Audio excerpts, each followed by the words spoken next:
Centro Formação Tibar fornece formandos hitunulo recém-hat ba Presidente James Hode Serviço e James.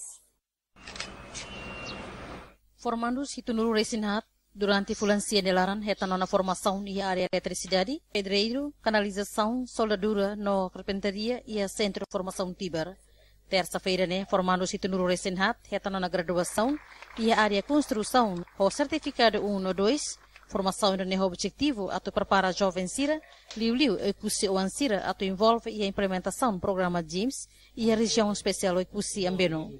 Presidente James Mariel Katiri e a oportunidade curso para formando Sira a aplica a habilidade durante a formação. E o curso condições e a para ibater sucesso. Falta de imune vontade ou imune capacidade. Halo imune formação e tempo ida que loloso, tempo oportuno. Da bawa kusi para tu halima, bawa kusi para tudo saída mak ima manuri ima aprendo ne. Saída mak ia prática ima da aprende.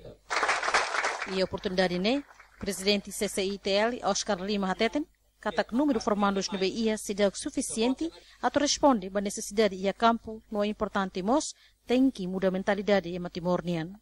Apesar de ita temoroan barak matene belo serviço. Mas a mentalidade, how funciona o secretário de Estado, para quando a formação profissional de emprego, tem que mudar a mentalidade. Também o curso de que a me busca, maquinista será, a me tem que lore, hoje kefa, hoje a tambua, balo mais hoje jawa.